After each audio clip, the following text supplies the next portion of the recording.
内底，总统赖清德发表演说，宣布建立防空系统台湾之盾，加强防御。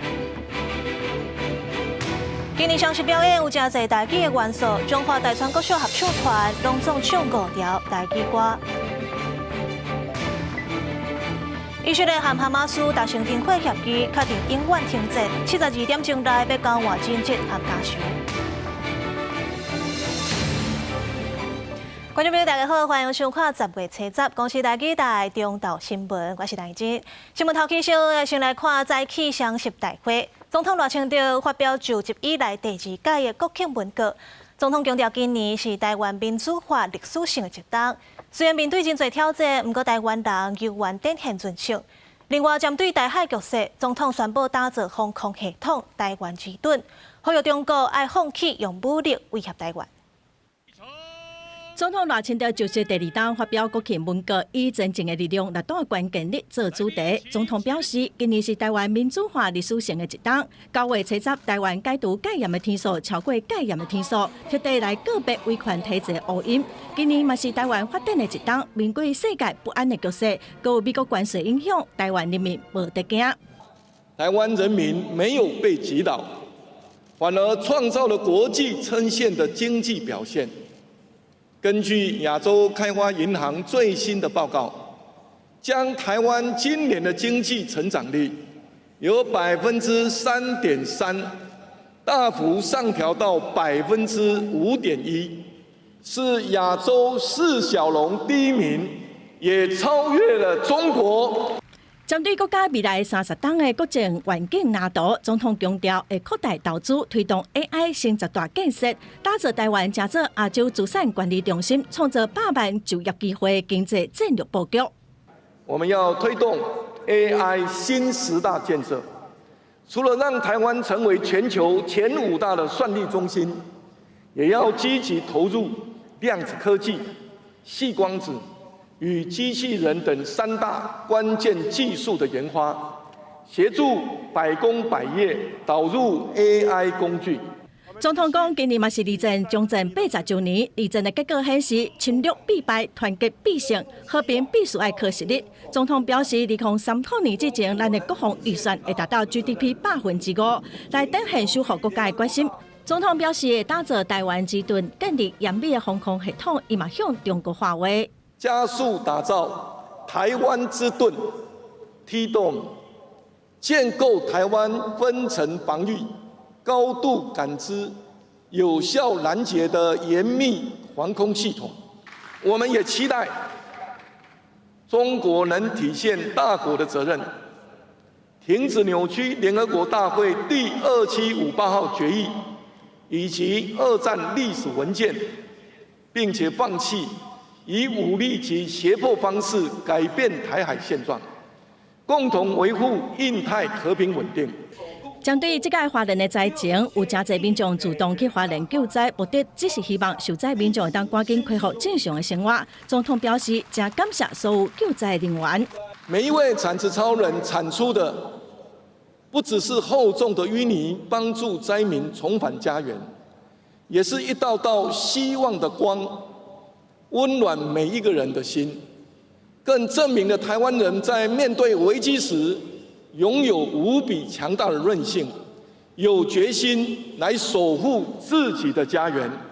总统强调讲，一个确定的台湾，会是要确定世界一个重要的稳定力量，也继续来带领国家团结一心，勇敢向前行，影响如下美好的未来。记者综合报道。中华民国生日，今年受邀请来观礼贵宾，拢有摕到今年的纪念礼品，拢是用台湾制造用品，亲像滚水罐、手巾仔、帽仔等等，大家拢学了，讲真水真介意。民国114年的双十典礼真热烈，透早就有真侪受到邀请的贵宾提早到位，收到国庆礼包，随摕出来用。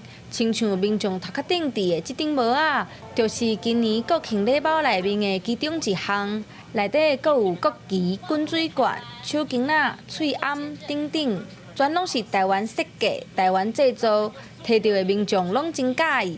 水干仔吼，材质吼足好诶，触感足好诶，嘿，咱的迄个双十国庆的这个标志啊，标志吼，足好看的，配色嘛足水的，嘿，这个，迄个手巾啊，摸起来吼，迄个手感啊，甲迄个材质拢足好的，我足喜意的。我觉得蛮好的，对，蛮有具代表性，对，也有国旗。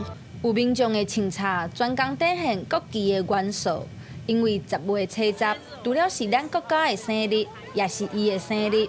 为我妈妈母难日庆祝她老人家身体健康，然后还有我们全国、全世界也是无灾无难，希望每一个人都平平安安、健健康康，永远的幸福快乐。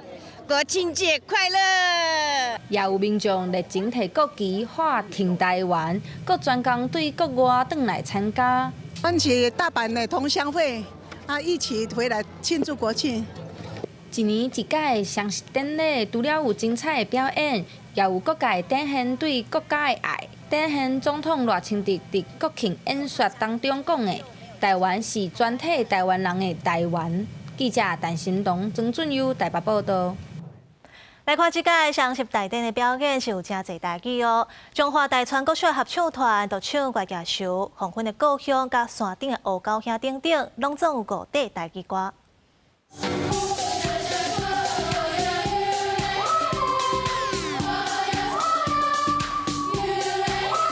伫国庆大典的国庆礼赞演出，有中华大川国校合唱团的小朋友和糖宝宝乐团做伙演出5条的大举歌，有《月夜愁》、黄昏的故乡、山顶的乌狗兄、流浪的吉普赛姑娘和水车姑娘，双方的合作是非常斗大。为着这场表演，因伫透早7点就已经开始练习。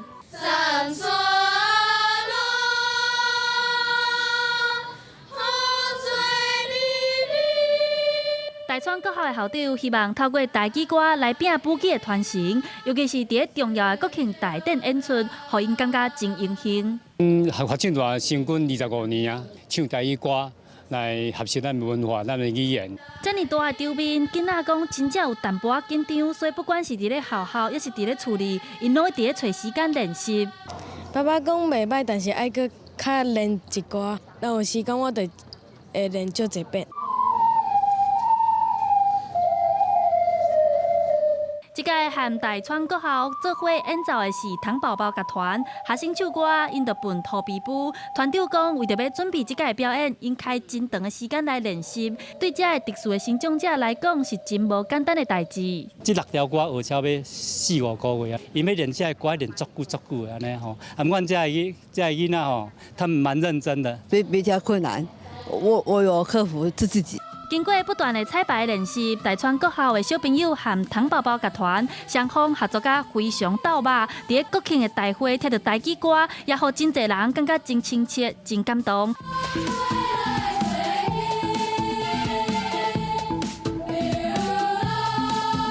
记者查选林秀凯台北报道。今仔日是双十连假头一天，天气是真好，真烧热。一日透早7点开始咧，国道已经有真侪车。高公局表示，透早包括国道1号路南高架机场系统的油门、国道5号路南南港系统的头城等等，有9个路段较易透车，提醒大家都要注意状况。要使用西部国道的话呢，建议可以在中午12点以后再出发上路。如果要使用国5，建议可以在下午5点以后再出发，或者是可以改走替代道路的方式，以台61去取代国1、国3。那中部地区的民众呢，可以如果要走南投往返台中的话呢，建议改走台63。高公局预告，今仔日国道的交通量是平常时1.2倍，路南的交通量是1.3倍。若今仔日的路南的车较侪，可能要等到下晡2点，甚至是5点过才会小可小透。若今年咧双十宴会办伫咧南投，所以下晡2、3点过咧，会阁有车阵来去到南投，可能会塞到半暝才会较小透。双十连假，台铁甲高铁拢会增加车班。若讲到高铁咧，是为9月底开始实施安静车厢的制度。有的家长就讲，感觉带囡仔坐车会真紧张，惊甲人吵着。不过根据高铁的统计，目前看到案例，伫咧车厢讲电话是占要5成。双十连假到啊，真侪家长是带囡仔去坐高铁。最近因为社区网站有乘客发文讲，伫高铁拄着囡仔伫车厢内面咧吵，违反宁静车厢的原则，引起讨论了，佮甲文章抬掉。虽然高铁早就强调宁静车厢毋是针对囡仔，但真侪家长嘛是有压力。其实就是我们也是会担心会吵到其他乘客嘛，所以小朋友如果是讲不听，为什么我们自己也会抱去就是车厢外面？可能给他画画、玩玩具，他可以安静的待个1个小时到2个小时，我才敢开始带他坐大众运输。高铁公布统计数据，对9月22宁静车的新制开始实施以来，拢总是坑到13000外件，有半数拢是伫车厢内伫讲电话，佮有要3成是大声伫讲话，另外超过2成是看戏出听音乐无挂耳机。高铁强调和囡仔有关系，敢若足少的个案，佮一摆呼吁社会做伙支持包容囡仔的成长。另外，伫个高度疏运的部分，高公局估计双十连假期间，交通量会是平常时的1.2倍，车站会是路南车流的高峰。新竹、桃园，然后彰化、台中这些路段，大概在上午6点开始就会出现车潮，大概到中午过后，下午才逐渐疏解。那国道5号的部分，车潮通常会出现更早。高公局特别提醒讲，今年放双十烟火的所在是外国道3号南投交流道，车站迄天中昼12点到过灯光的0点，会甲国道3号南投交流道的双向出口南投服务区另外变道封起来，请过路人要注意。另外，避免为着看烟火，伫国道故意放慢车速，还是临时停伫路径，违规会罚3000到6000。记者综合报道。来关心流感的疫情来到高峰期啊！若双十连假期间，有一寡县市会提供流感甲新冠疫苗的注射服务，由社区的注射站，连假期间嘛是会当去注疫苗。第一阶段公费注射对象目前是开放65岁以上的老大人，55岁到64岁原住民，也阁有满6个月以上红婴仔，国小到高中的学生，另外高风险疾病、罕见疾病、伤病者嘛会当去注射。来关心天气，受到太平洋高压的影响，气象署咧尖水站台湾发布高温资讯。根据新竹气象站指出，这礼拜新竹温度拢是伫咧36度以上。若针对长期伫咧外口食头路会晒到日头的族群，亲像警察甲清洁队员、农民等等，拢是较辛苦的。新竹县府要传这高温的应对包来免费来送，内底有帽仔、地果，阁有开线，会当减少着刷的风险。清洁人员晒大日头，徛伫大路摒扫，受太平洋高压影响，中央气象署对全台湾发布高温资讯。根据新竹气象站指出，这礼拜新竹地区气温拢有36度以上。太平洋高压它的强度非常的强，影响台湾地区的高压势力比较偏强的状况，使得带过来的比较干燥的东北风，所以在整个太阳的照射之下，整个温度都有偏高的现象。那至于在整个新竹地区的话，我们目前测到的高温，大概来讲，就是这几天最高温都有到接近超过36度。天气热翕翕，嘛互伫外口做事的人热到直要冻袂了。今年的夏天比往年高热了，一年比一年热吧。我们还是做这个工作，自己要调试吧。多喝水，然后戴帽子，擦那个防晒乳液。让毛巾打湿就感觉比较凉。为了预防热伤害，新竹县环保局保存降温的包啊，要免钱送予辛苦的警察、清洁人员以及农民。有水壶哈，我们要多喝水。那有扇子，那就是很热的时候，我们要来做一个体温的降温。那还有一些帽子啊、遮阴啊，哈，那还有一些凉感巾等等的这些设备，那提供给长辈跟外勤人员，还有一些劳工朋友来使用。那同时呢，也提醒大家要去注意跟环境的变化跟自身健康。环保局也提醒民众预防热伤害的关键，会当加啉水，避免长时间晒日，穿较通风的衫裤。若出现头壳晕、抱心、到呛寒的症头，就要紧休困，刷到较凉的所在。记者杜君豪，新竹报道。回答想要伫台湾设总部，不过北市考T17甲18土地超袂好势。新公证书讲，拢是因为台北市府无爱出面协调转移地上权的关系。台北市长朱万安表示，市府会照契约启动终止合约的定书，把土地收倒转来。新售他心肌病变成不再存续，那当然基于这样的状况，我们不容许持续3年多都没有开发行为。接下来就会走入到终止合约，我们就会将土地收回。蒋万安表示，回答有请市府斗相共，伫台北市找别位适合的土地，包括T10支和松南野区。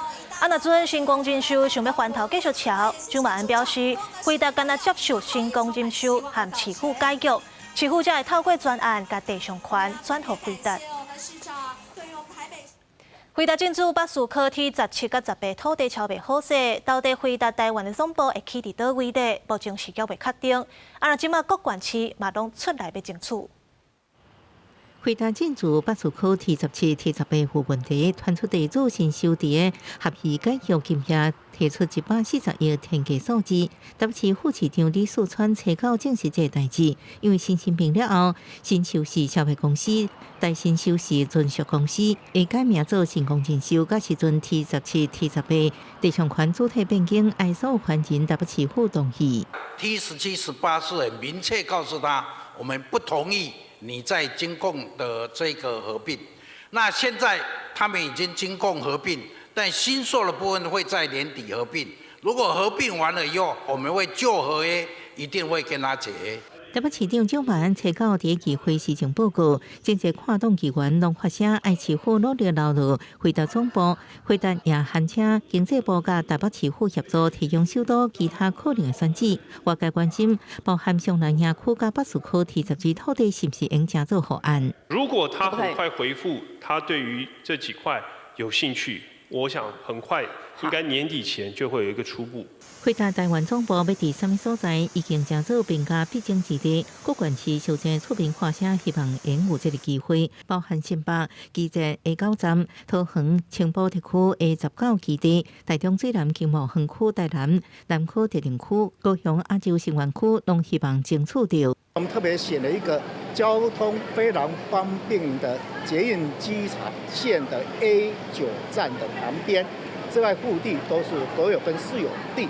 所以这个地的取得没有问题。包括第一，在沙仑的绿能科技园区，那个地方离高铁站就只有走路的距离，而且有土地产权很清楚，是完全是市府的土地。不过，经济部长景明显透露，回答表示，上介意T17、T18相关的法规修正已经送到行政院，也继续检查其他的地点，提供回答参考。回答还是对T17、18还是最喜欢嘛中央的部分我们会尽力来帮忙，其他的部分算是备胎嘛另外，总统赖清德也表态，要全力协助回答伫台湾设总部。蒋万安是表示，若回答总部选伫台北，拢会甲中央斗阵努力。记者综合报道。咱台湾的半导体伫咧全球有真重要的地位，尤其是台积电。这当中咧，台积电有伫咧德国设厂，因的电厂帮长9月30都带团来拜访台湾。咱台记台节目《台湾新感觉》也特别专访，因的帮长除了肯定台积电的重要性，嘛认为台积电伫咧全球设厂，会当互世界供应链更较稳定。台湾的护国神山台积电和欧洲的半导体业者合作来打造欧积电，设厂的地点就伫咧德国萨克森邦。帮长顶日有带团来台湾拜访4天，公司台记台节目《台湾新感觉》也特别甲专访。萨克森帮长表示，即马真侪科技拢需要靠数位化和微电子技术，台积电伫欧洲也个各地设厂，也通互世界供应链愈稳定愈安全。Und ohne TSMC geht es nicht. Das ist eine auch gute und wichtige Erkenntnis, die viele auf der Welt haben. Und dass man aber es schafft, dafür zu sorgen, dass in Japan, in Amerika, jetzt in Europa solche zentralen Fabriken sind, die sorgt auch dafür, dass sich TSMC weiter abstützt in verschiedenen Regionen. Ich denke, 德国名声同人知的汽车工业，因为2020年新冠疫情冲击全球的晶片生产线，致使汽车晶片受到影响。嘛，因为安尼积极争取台积电伫德国设厂。萨克森邦是欧洲上大的半导体聚落，欧积电工厂伫遮自去年8月动工甲打，拍算要拼2027年投入生产。萨克森邦长表示，未来欧积电的晶片拍算主要供应予欧洲汽车和工业市场。 Und deswegen gibt es auch ganz viel Potenzial für die Zukunft, vor allen Dingen auch was die kleinen Strukturen angeht, was Chips angeht für andere Bereiche als Automobil Dieses Werk in Dresden ist ja gedacht worden für die Industrieproduktion, für die Automobilindustrie, aber es ist auch noch viel mehr möglich. 为着要满足半导体人才的需求，萨克森邦嘛积极和台湾合作，除了有提供奖学金给台湾的留学生，嘛甲德国的学生送来台湾交流，佮会接受台积电新人训练中心的培训，让人才通来台湾实习。记者卢尚如、林晓凯综合报道。美国的迪士尼集团透过台湾纽约办事处导看线，锁定高雄参与大学，派人来台湾要招上无20个学生去实习一档。每礼拜平均做35点钟，算点钟的薪水1点钟是台票550块。这是迪士尼头一届来台湾招人才，有学生讲甘愿延后毕业，嘛要争取名额。全球各地迪士尼乐园吸引真侪观光客，要支持乐园运作也需要人力。这个月7月7号，迪士尼第一摆来台湾招募实习学生，锁定高产大学生，提供一年有薪水实习机会，每礼拜30到37.5点钟工时，时薪18美金，合台票差不多550块。从小也很喜欢迪士尼，看迪士尼看很久，那我也是对于这个部分非常感兴趣，然后也很希望能够入选。给自己设一个坎，就是说，我感觉自己办不太到，但就是自己一定要做心理建设，就说告诉自己我一定能跨越这个坎。实习时间1年，有人会争取入选，佮拍算 MB。Our latest key, which is inclusion, it supercharges all of our keys. So we have a big diversity and inclusion team, and they help kind of teach different students how different cultures do different things. 迪士尼过去招募大部分是美国境内，或是提供予中国、韩国留学生为主，受限川普政府所按外籍留学生政策甲签证问题，转向台湾找找人才。啊，不过签证问题是唔受限制咧。Program they use a J visa. We have not seen anything with the U.S. government right now with the J visa. There's been no issues. The visa seems to be around work visas. These are an educational visa. So right now we have seen no issues at all with the visa. 今年有日本文创业者来台找人才，或者是回国找人才所订单算是普遍的现象。这是一个跨国人才的移动，多元文化的现象出现，就是说他们希望能够有一些多元人才到他们公司里面去。或者提醒海外找头路上重要是有言能力，也确保公司能信任。业者有名跨国集团的海外实习或者是工作经验，确实能在求职过程加分不少。记者综合报道。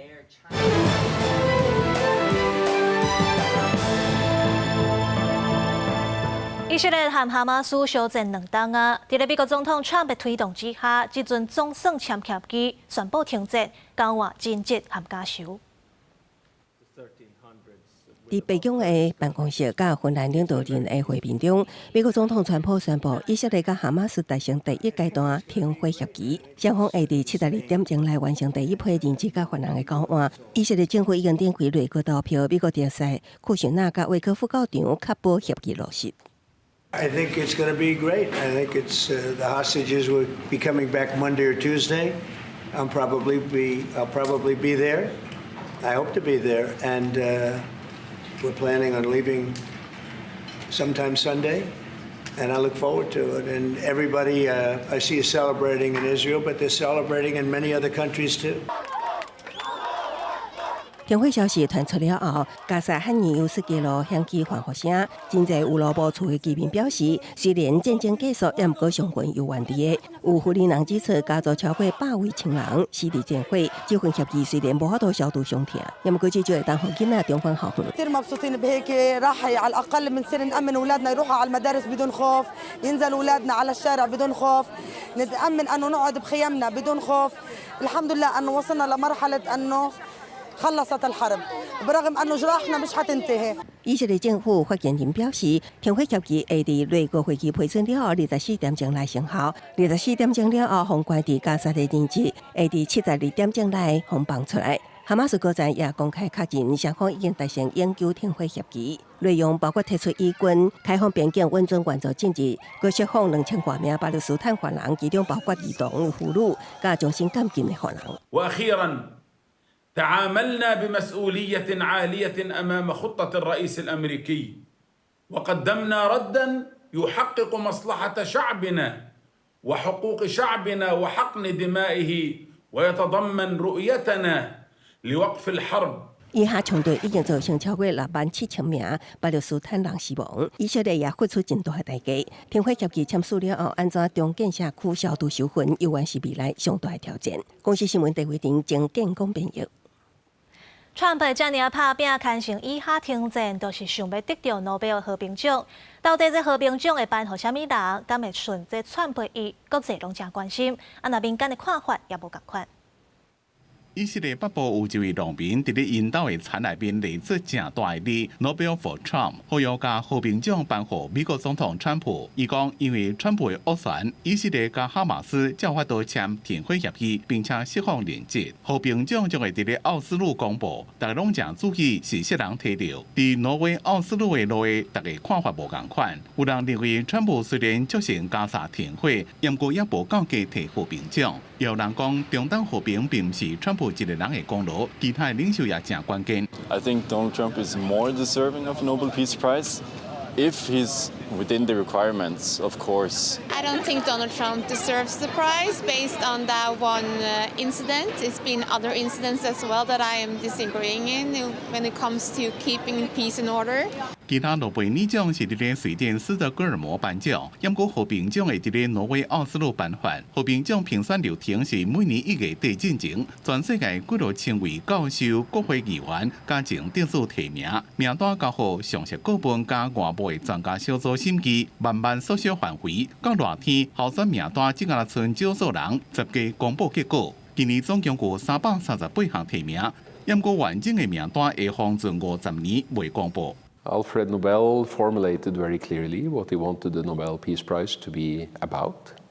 It's for those who have done the most for fraternity between nations, disarmament or abolition of standing armies, or the holding of peace congresses. That was what he wrote in his will. 今年的和平奖唔那是肯定个人的成就，也是对全世界局势回应，对中东停火到俄乌战争，搁再到人道组织的努力，谁人会当得到这份荣耀，将会是国际注意的焦点。得奖的人除了会当得到颁发奖章加证书，会当摕到1100万瑞典克朗，超过代表3500万的奖金。公司新闻郑伟林编译。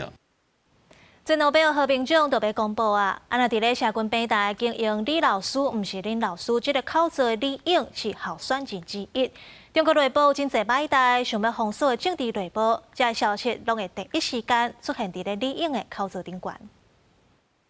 四通桥事件、白纸运动，还有即阵的中庆反共票语，中国想要封锁的政治反恐消息，第一时间拢会出现伫李老师，唔是林老师的平台。中共来说，就是只要表面上在新闻上他们可以管控，在言论上他们可以管控就可以了。对他们来说，他们也就没有任何的动力去彻底的去根治很多的问题。所以这也是中国社会的一个现状。为什么有这么多的不公平的事情？其实就像是你有一个伤口，然后你不断的往它的这个伤口上去涂脂抹粉，这个伤口依然在不断的溃烂。4年来，李颖收集、整理、转发真侪投稿，拢转发4.2万篇大文、3.5万张相片，也甲影片。逐工读者超过2000万人，当年有71届看过。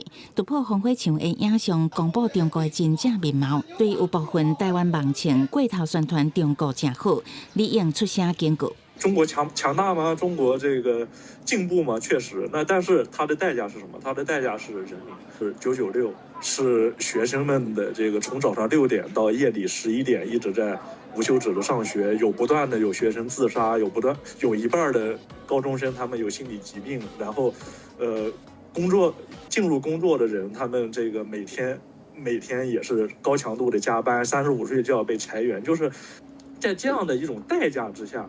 那这样的进步，这样的美好，它是你想要的吗？就是你愿意用你的人生来换这些高楼大厦吗？我想台湾人可以自己问一下。面对中国想要武统台湾，李颖对台湾人较无戒备，感觉真意外。伊讲台湾若是想要和平，袂当干那挖靠思想。你只有备战才能避战啊！就是你如果说就是和平，它肯定是一个势均力敌的，和平并不是一种施舍。如果自己没有力量的话，那你等待对方施舍给你和平，这个和平到底有多少？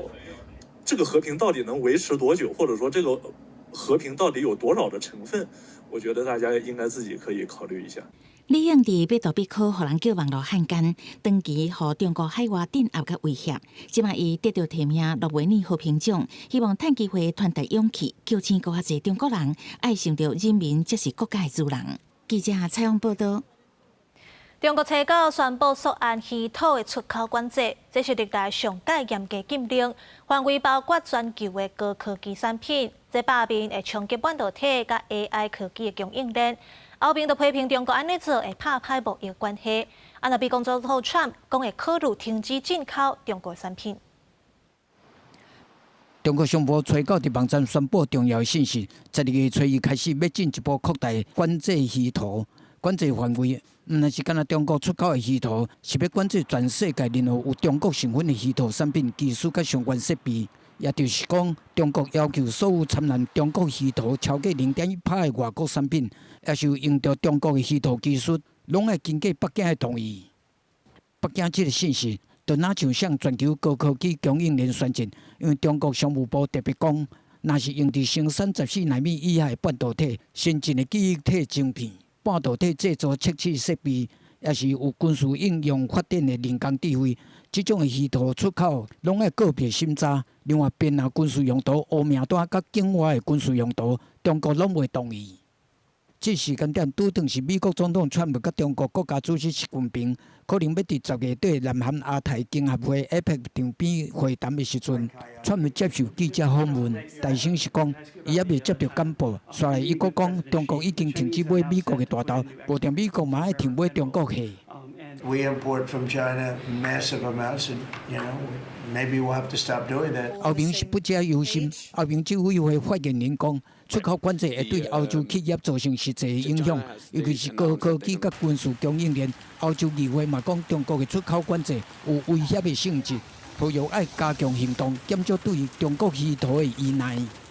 The Commission expects China to act as a reliable partner and to ensure stable, predictable access to critical raw materials. 中国毋但是全球上大的稀土生产国，佫是全球的稀土加工甲精炼过程有主导地位。不过，稀土并毋是真罕见的矿物，最主要是精炼是高耗能、污染重，再集中伫少数地区。Because rare earth elements are not rare, but they have this name, rare, right? It gives them this sense of mystique or mystery that makes you think or make the obvious assumption that they are in fact scarce. 目前美中贸易正在谈判，90天占休期的最后一个月，10月底南韩 APEC 川西阁要会面，中国扩大管制稀土，毋但是要做谈判本，嘛要提高对全球供应链的控制权，嘛全世界警觉到建立安全的供应链是真要紧的代志。公视新闻王如梅编译。镜头转来到国内，嘉义太保市公所针对今年7月丹那市风台提案要普发3000块的灾后振兴金，这公所提出来追加预算，伫咧代表会至托市部通过，都有市民代表甲民众做伙向代表会顶情，希望赶紧召开临时会来审议公所的追加预算，或者普发的提案会当顺利通过。嘉义县太保市的市民代表甲民众向代表会来顶情。希望代表会赶紧开临时会来审议公所9月19规划普发甲其他灾后复原经费的追加预算。顶前的代表指出，公所提出的是预算案，爱3读通过。不过代表会嘛提资料出来讲，表示公所的文是用电付来申请，嘛早就通过。伊是阮主席讲的是讲拢通过，问题是敢若2读没有3读，这是预算案，不是电付款。依照公所提请的案件，他说。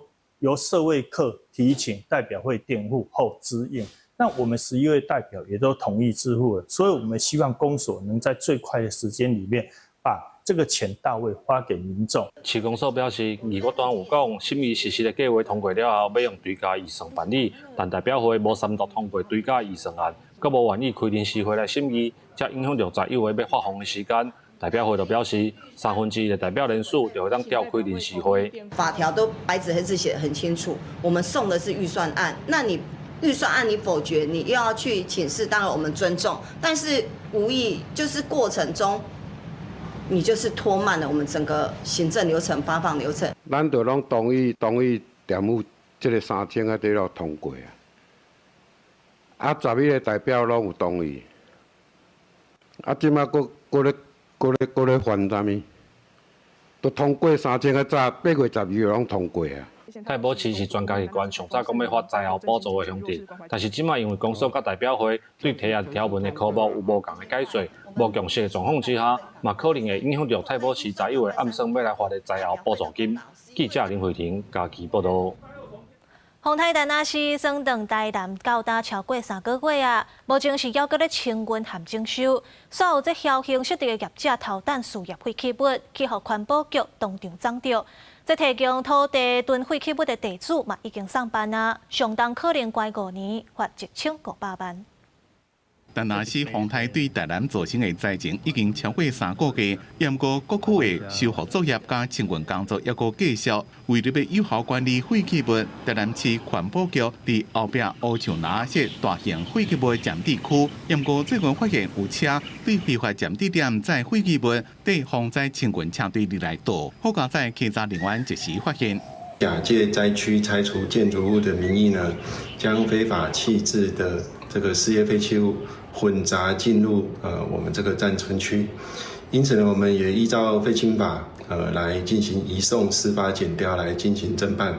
自9月开始，防灾废弃物占地区就已经全面加强进场的管制。若是查到非法载运或者是无程度处理所有物件，将会依照废清法处1年以上5年以下有期徒刑，并且让并科新台币1500万以下罚金。另外，废弃物占地区现场废弃物是蹲甲规堆敢若山地，市府即马也无结束的市场规划，地方希望赶紧结束。希望讲呢，拜托咱环保局者呢。会让10月底才能结束告一段落。因为阮的里面最烦恼的讲，这树蛙是毋是会迄个沼气的自然会火烧？这物件久了发酵会臭，会影响到阮的身体，阮里面的身体健康。所以我希望讲咱市政环保局这边呢，尽量尽快做这连工，看要清这物件要伊就是最终的所在咧处理。另外，环保局也提醒民众，若是拆受损的建筑物时阵，应该确实分类，委托合法清运业者处理。而且，伫咧来源证明单顶头，要详细写好清楚清运的地点、废弃物的种类，千万唔通乱写，想要准过，大家做伙维护环境的安全。记者综合报道。高雄高岭自然公园伫咧10月初10，今仔日正式对外开放。唔有安排生态导览的活动，阁有基警队伫咧园区巡逻。不过今仔日开放头一天，就看到园区告示牌互破坏，有人甲禁止带动物牌字拢挂掉。你好。基警队员穿着色牌制服，徛尾啊伫园区巡逻掠规规。高雄高岭自然公园伫双十节即天正式开放，占地70公顷，保留原地山丘地的景地，吸引侪民众来行踏。基警队讲早起无发现违规，不过记者煞伫园区发现告示牌互用刀啊破坏，而且破坏部分真具针对性。这一个敢无这样挂，拿刀啊挂，这嘛有一个挂痕，系啊，挂痕，所以这有人。有人雕钢的用的对啊，应该是有人想带宠物进来，然后人为把它刮除，在抗议这样。请勿任意破坏公园相关设施，如违反，将依高雄市公园管理自治条例规定，处新台币1000元以上6000元以下罚款。公园处呼吁破坏公物的行为实在不可取。高岭自然公园开放的头一天，人多车多，不过民众拢也算守规矩。不离个园区实在伤大，各大所在拢生甲真相像，有民众行来行去三步走，建议爱增加路线方向的指示牌。它虽然地上有写1、2、3、4、5什么几个洞，我们哪知道？我们进来的时候就没有哪一个洞都不知道。就是那个标示要清楚，因为我们对那个地图和方向感不是很好。就是来做巡逻，本区巡逻，是说看有迄个民众带迄个狗仔伴、猫仔伴，来遮迄个违规安尼。除了公告的8种管制规定以外，园区内底插伫高岭的枝仔嘛袂使乌白夹起来耍。市府表示，高岭自然公园有真侪珍贵的鸟类生态，禁止动物牌规定，望大家会当好好来遵守，共同来保护这个真无简单、才建立起来的美丽环境。记者柯家族区教用高雄场报道。伫咧片湖，这船湖死去，骨头油啊，都互这沙凌。不过这量伤济，会冲击着海岸生态，嘛影响渔民安全。即阵成功大学就成功研究，甲沙凌变做会当搁再利用的材料，用3D 列印打造生态搭，放登去海底。 各种色水无共形体船湖伫海底看起来就若像是花园共款。偏湖地区有丰富的船湖生态，不过受到全球气候暖化影响，沙凌也就是死去的船湖骨头油啊，都安尼大量积伫咧偏湖的海沙堡顶悬，除了影响环境经济，也危害渔民出入的安全。海委会委托成功大学研究，经过1年的试验，成功把沙凌变做再利用的材料，透过3D 列印打造生态搭，放伫海底，营造海洋生物的栖息地。我们不止 放水下人工鱼礁的投放，同时也让它开始进入到我们的社区、我们的生活里面，变成在水上里面可以供人使用的新的生活系统。 甲船湖骨头油啊变做材料，做成生态搭，放登去海底种船湖，甚至过当缩小比例，加做水族馆的造景使用。海委会表示，这个计划成功，唔来当减轻海洋环境的压力，也当加做循环经济根本。成功大学的研发成果，回应了沙凌淤积对于潮间带生态威胁的困境，让在地资源转化为修复海洋 建构空间与发展水族应用的媒介，在配方是不是能够适合珊瑚、藻类或是其他虾贝介类，是不是能够作为栖所？自然的资材融入海洋资材的部分，是不是能够融合为一体？这个其实是我们水事所会这个监测跟关注的。 除了在这个安全性以外，生态搭的结构嘛爱堪伫流水甲风景的变化。成功大学表示，目前伫偏湖的2大海域拢总放6座无共造型的生态搭来试验，了解什么款的形体上适合偏湖使用。记者郭家祖、邱朝阳、高雄采访报道。继续来关心今仔日的双十大典，这表演有影是脑猜猜。3军的旗队也演奏12强棒球赛的歌曲。 配合精彩的操场表演，那活动的最后呢是用英歌告基阿尾，放红色、蓝色、白色拢总3色的彩烟飞过总统府的天顶。这也是雷虎小组换装用英歌告基了后，头一届出现伫咧国庆的大会。 声势威武震撼，将近100人伫总统府前摆阵拍太极鼓，声势正大。台湾太鼓协会为双十国庆日场展开序幕。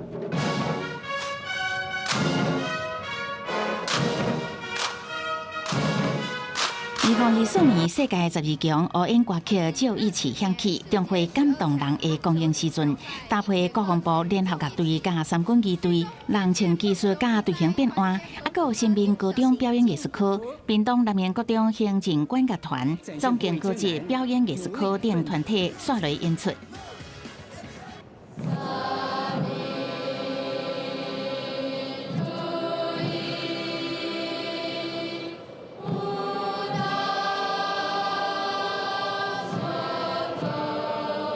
进入国庆大会阶段，国歌响起，CH4怪 SD 切努克直升机吊挂大北国旗，各队2台乌鹰直升机飞过总统府前的天顶。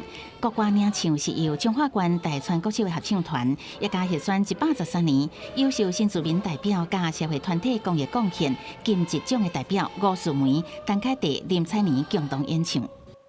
以大雁队形通过。气势十足的宪兵指挥部快速反应连车队上场做监督。新北市警察局骑警队是伫20年后，搁再应邀伫双十日游行，机警穿真醒目的服装，马嘛经过用心训练加整整，迎接荣耀英雄车队，包括2025德国莱茵鲁尔世代运代表团、威廉波特世界少棒总冠军东方国小等真侪选手，在英雄车队阵容。 尾场精彩节目由5台雷虎小组用烟国教基放红、蓝、白3色的彩烟飞过总统府的天顶。这原来是雷虎小组换装用烟国教基了后，头一届伫双十大会展示，为双十大会做一个圆满的结束。记者采访报道。 那立法院长韩国瑜今年双十大典，一场大致数就随唱歌感谢全台湾去花莲岛救灾志工。伊阁用这3座帮山湖比喻大海战争、震动相达甲关税谈判这3大危机。另外，今年的大会维安同款是真严格，一个总统府的楼尾顶呢有安排暗击手带兵守护大家安全。大批维安宪兵人员卡扫今年双十节大会，维安人员各规格就连总统府顶楼也安排做结束台面，唔敢疏忽，因为经积极团测有立委黄某名甲恐吓批到警政署庆下国庆日，被伫府前开枪扫射。刚刚蛮严格的，就是进来之后，他要我把口袋东西都掏出来给他看。以前委员本人进来，委员的包包是不用看的，那当然全身扫描还是要做。但今年从最外层开始，委员本人的包包就也要看，确实维安的强度是升高了许多。目前警方已经在调查，初步研判，会 IP 是境外活动现场无出现冲突的代志。立法院长兼庆祝会主委韩国瑜，搁开始就在在唱一首国温加强，向全球朝廷致上相关的敬意。多少人流血流汗。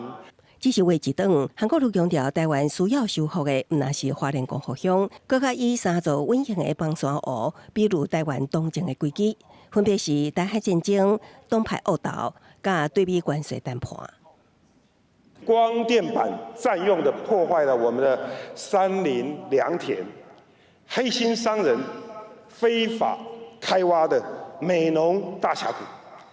被大罢免撕裂的台湾社会，被去中化所激化的战争激励，我们必须用最快的时间，将这些隐形的、极具威胁性的隐形堰塞湖改造成一座一座护国神山。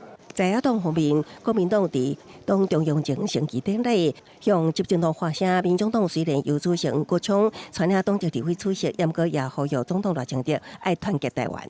在去年说要团结台湾、要共圆梦想的赖清德总统，可以认真、虚心的想一想，为什么过去这1年，民进党政府带给台湾的只有分裂、对立，甚至是人民彼此之间的不信任。国际局势充满了变数，而对于两岸关系，绝对不可以把整个台湾的未来、中华民国的未来交在华府跟北京的手上，要建构在我们最重要中华民国自立自强。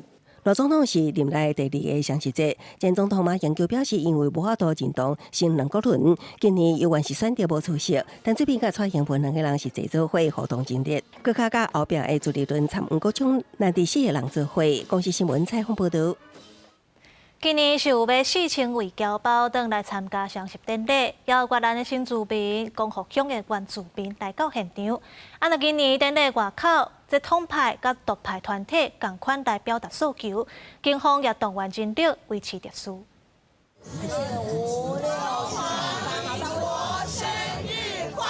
114年国庆典礼，天气正好，日头正险，将在侨胞伫总统府头前的广场，以国旗表达对国家的支持。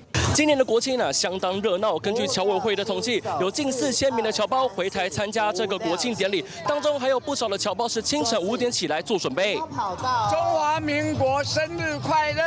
有来自世界各地侨胞登来台湾，有非洲的侨胞也特别用2礼拜手工编服装甲头饰，邀侨胞让30年搁再登来故乡，也感觉台湾愈来愈好。我所有的朋友都会问我，那我是说，这是受中共的打压呢。其实我们国家是非常 peace 的。台湾这么发达，这么完善，然后医疗设备对老人的照顾非常好。有马来西亚的侨生第一遍参加中华民国国庆，有来自越南的新住民西装打扮来参加。花莲江福乡的原住民也特别穿阿美族的服装。特别感谢帮助花莲的国人。今天这一套是特别，今天准备来参加这个活动，感谢这一次我们全国的英雄来帮忙我们部落。侨胞代表行政院政务顾问吴光基伫致辞时阵讲，大商合作和台湾甲世界连结，希望国人相信政府共同守护家园。台湾人以台湾 is helping 的身影出现在世界各个角落。展现坚强且温暖的力量。典典礼外口，统派独派团体拢伫咧建国门牙牌，独派化台湾独立，统派批评阮总统进行统独之争。这就是为什么我们今天要在这里主张双十国庆跟台湾人无关系啦。咱台湾人爱坚持过咱家己的双十节。今天的特别来宾，因为他霸天日本，跪舔美国。双方继续互拿互相呛声，警方出动真侪人力维护现场的秩序，避免发生冲突。记者综合报道。今仔日毋若是伫咧总统府，地方各县市嘛会办升旗典礼。来看南投这边，民众穿的衫若甲国旗有关系，就会当摕到一届地后。有人就穿国旗衫，嘛有人甲狗仔围一条国旗颔巾，各水各有创意。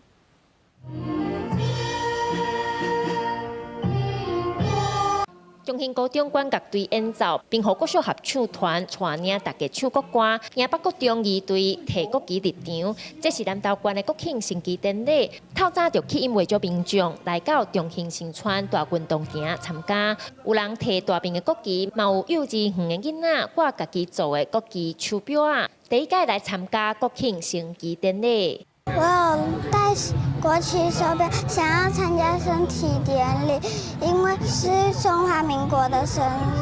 要有国庆的装扮的话，就可以拿到一个杯子和一串香蕉，我很开心。每年的刚刚我就特别装扮。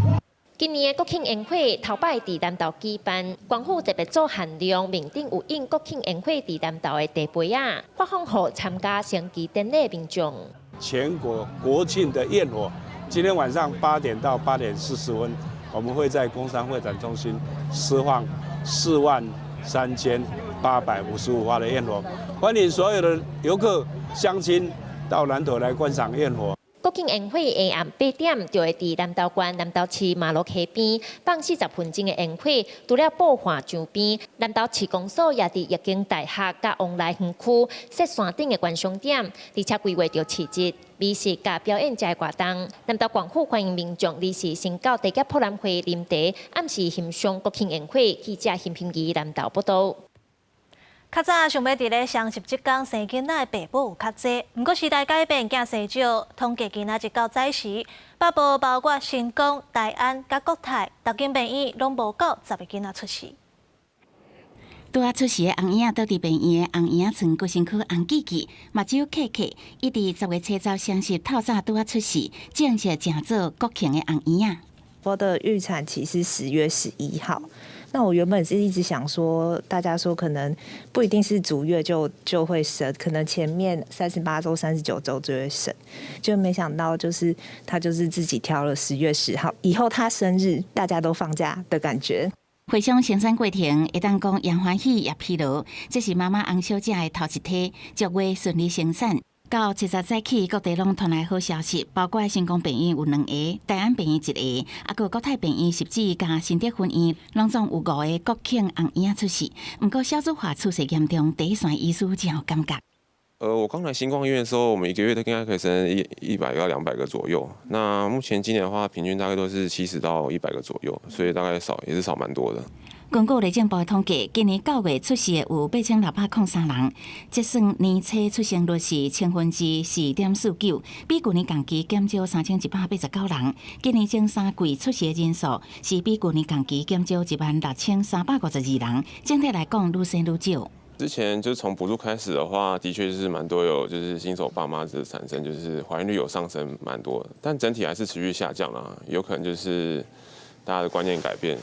另外，算到今年9月底，台湾人口数是23317031人，已经连续21个月负成长。65岁以上的人口达到19.8%，离超高龄社会20%敢若差一步。人口问题恐惊也是短期无法度解决。记者采访报道。天气报你知，做来关心下半晡的温度。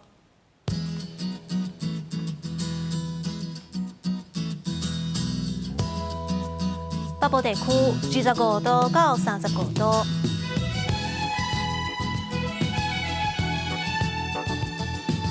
中部地区24度到34度，南部地区25度到35度。东部地区25度到32度，外岛地区27度到32度。还有未来3天的天气。